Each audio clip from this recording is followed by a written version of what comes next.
Breaking news involving former President Donald Trump. The Supreme Court just a short time ago saying it will take up former President Trump's appeal of a unanimous lower court decision that had rejected Trump's claims of sweeping presidential immunity in the face of this special counsel federal case that is impending. Again, the Supreme Court says it will take this up after the Court of Appeals said that Donald Trump did not have sweeping immunity. The Supreme Court agreeing to take a look at this issue. I want to bring in Devin Dwyer, who covers the court. Devin, obviously this is significant. A lot of observers had wondered whether or not it would simply stay the decision of the lower court. The Supreme Court late today saying we will look at it ourselves.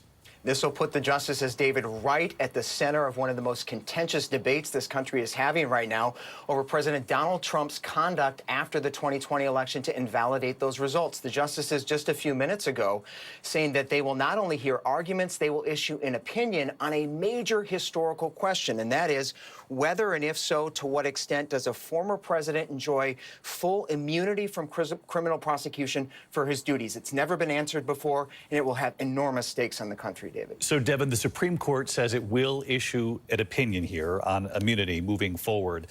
In the short term, this is some will look at this as a victory because it simply delays this federal trial a bit longer. But had the Supreme Court said they would not take it up, Donald Trump could have tried to, extend the timeline at the lower court level. That's right. But in a simple sense, this is a win for Donald Trump. There's no question that this delays this federal election interference trial sometime until the later end of the year, maybe even not even before the election, perhaps.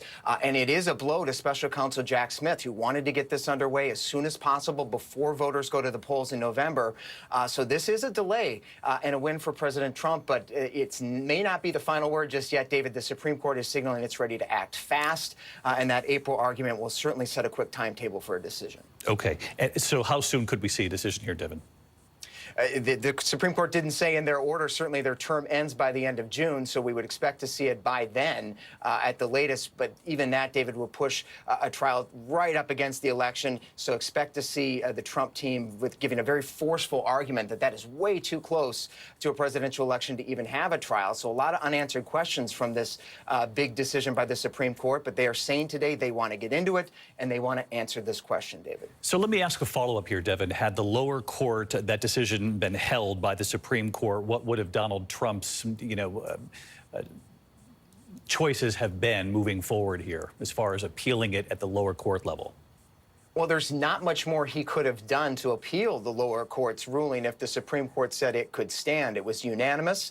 3 judges, 2 appointed by Democrats, 1 by Republicans, issued a very thorough and complex opinion saying that presidents do not enjoy absolute immunity from criminal prosecution for their actions while they're in office. Many pundits saw that as pretty ironclad, but the Supreme Court today said they are going to look at that, and so Donald Trump will get a chance to prevail. I want to bring in Kate Shaw, Devin Dwyer, who covers the court for us. Devin, thanks very much.